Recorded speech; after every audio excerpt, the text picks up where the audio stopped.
તો આ તરફ ધોળકાનું બદરખા ગામ 15 દિવસથી સંપૂર્ણ જળબંબાકાર છે। તંત્રની ઘોર બેદરકારીને કારણે ગ્રામજનોમાં ભારે આક્રોશ જોવા મળી રહ્યો છે। 5 વર્ષથી જળ ભરાવની સમસ્યાથી લોકો ત્રાહિમામ પોકારી ઉઠ્યા છે। પંચાયત, સ્કૂલ, ડેરી અને હોસ્પિટલમાં કેડ સમા પાણી છે। 17 પરિવારો સરકારી શાળામાં આશરો લેવા મજબૂર થયા।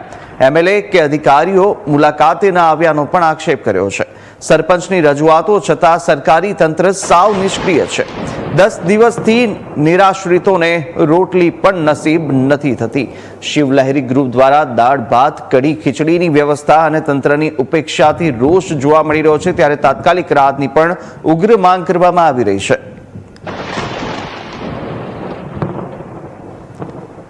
કોઈ પણ માણસ આવ્યું નથી। બધા પાણી રોડ ઉપરથી જોઈને જતા રહે છે।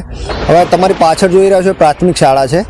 આમાં જે પણ રહીશો છે તે માટીખાણ જ્યાં પાણી ભરાયું છે એ વિસ્તારના રહીશો રહે છે। એમની પાસેથી દર વખતે કાગળિયા ઉઘરાઈ જાય છે, પણ કોઈ જાતની સહાયતા મળતી નથી। આ છેલ્લા 5 વર્ષથી આનો આ જ ક્રમ ચાલ્યા કરે છે। અમે વારંવાર રજૂઆતો કરી છે તંત્રને કે ભાઈ આ પાણીની સમસ્યાનો કાયમી નિકાલ થાય એવું કંઈ નિરાકરણ લાવો, પણ કોઈ સાંભળતું નથી। ચોખા, ઘઉં, સબ તમામ કપડા બપડા બધું પલ્લીને ધૂળ થઈ ગયું છે। તો અમે અત્યારે સ્કૂલની અંદર, સરકારી સ્કૂલની અંદર રહી છીએ, બરાબર। તો શિવલહેરી ગ્રુપથી અત્યારે સાંજ સવારે ખીચડી અને કઢી ભાત આવે છે અને એ ખાઈને અમે જીવી છીએ। અત્યારે અમને કોઈ સહાય, કોઈ સરકાર સહાય કરતી નથી કે જોવાય આવતી નથી। એ સદ અમે 10-15 દિવસથી અમે નિસારમાં રહીએ છીએ। અમારા માટીખાણ અંબાપુરામાં અમારે પાણી બહુ ભરાઈ ગયેલું છે। અમારા પહેરવાના લુગડા નથી, કશું નથી, નહીં અનાજ બનાજ બધું અમારું બધું જતું રહેલું છે। અમારા ઘર પડી ગયેલા છે, બધું પડી ગયેલું છે। કોઈ અમારે કોઈ સહાયતા કોઈ કશું કરતું નથી। તો અમને આ નિસારમાં અમને રવા દેશે તો એમને એમ કીધું છે કે સોમવારે આ મંગળવારે લગીને તમે નિસારમાં રહો અને કે પછી તમને અહીં ખાલી કરાવી નાખજો કે છે। તો અમને કઈ આશરો કશું ના હાલો તો અમે અહીં નિસારમાં રહીને અમે કરીએ શું? અમને કશું મળતું નહીં, કશું અમને કઈ આવતા નહીં સરકાર। તો ભાઈ અમારા કને રહીને શું કામનું? અમને અહીં કાઢી નાખે તો ભાઈ અમારે રવાનું અમારે જવાનું ચા કને? બદરખા ગામના રહેવાસી, પાણી બહુ આવ્યું। આજે અઠવાડિયું 10 દાડા થયા। હવે પાણીમાં છે, અમારે રવાની સગવડ નથી, ખાવા પીવાનું બધું અમારું બુડી ગયું। ઘર અમારા જતા રહ્યા, ત્યારવા વસ્ત્ર રહ્યું નથી અને એમના અમે નિશાળમાં સહારો આલે તે પડ્યા છીએ। તો અમે કેટલા દાડા નિશાળમાં રવી? કાલ સાહેબ અમને ખાલી કરાવો, તમે ક્યાં જવી? અમારે 2 વાસડા મરી ગયા, ગાયો રોડે ભટકાય છે, કઈ ખાવાનું નહીં, ટોરાનું। અમારે સંડાસ બાથરૂમ જવાની તકલીફ છે, બરોબર। તો ગામના સરપંચને, મુખાઈને, તલાટીને, ધારાસભ્યને કોઈ એમને પૂછવા નથી આવતું કે કેટલું તમારે ગરમ પાણી છે, તમે શું કરીએ? બોલો, કેટલા દિવસથી પાણી છે?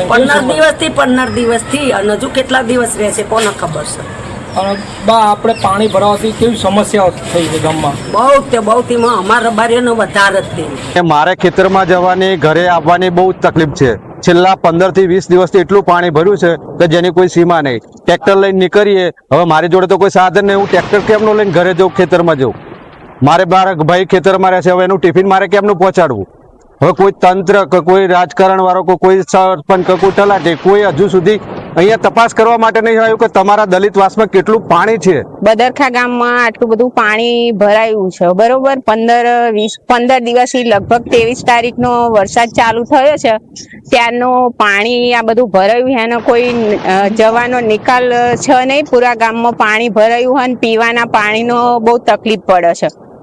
કોઈ પીવાના પાણીની કે વાપરવાના પાણીની સગવડ છે નહીં। જ્યાં ત્યાં ટાંકા આવે છે, પણ પબ્લિક ગામ એટલું બધું મોટું છે કે જ્યાં પાણી લે બીજા બધા એમને એમ રહે।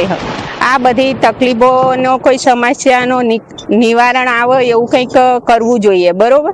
આપણા જોડેમાં ખેતરો છે, ખેતરોમાં થઈને સુસરા જવાનું, છોકરાઓને ભણતર ને બધું બગડે છે।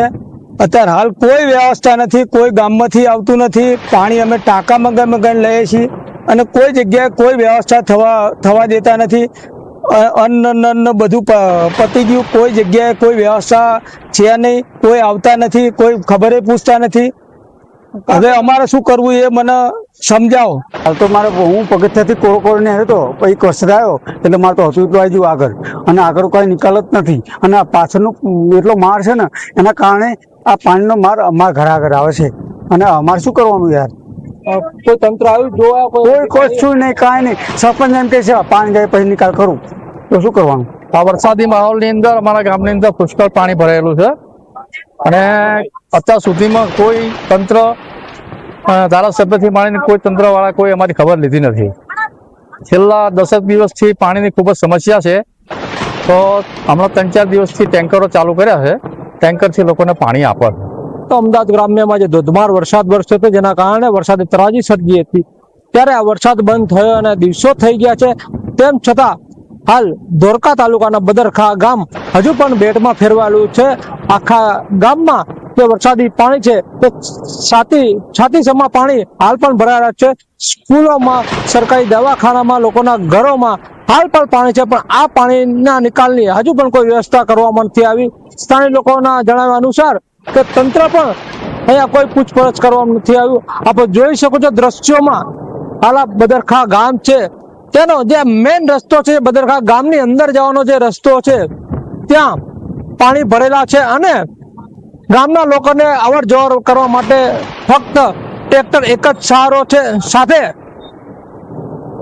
સાથે જે સૌથી નીચાણવાળા વિસ્તાર હતા તેના લગભગ 17 જેટલા પરિવારોને સ્થળાંતર સ્કૂલમાં લાવવામાં આવ્યા હતા અને ત્યારબાદ તેમને ફક્ત રહેવાની જે સુવિધા કરવામાં આવી હતી, તેમની જમવાની કોઈ સુવિધા કરવામાં નથી, તંત્ર દ્વારા નથી કરવામાં આવી.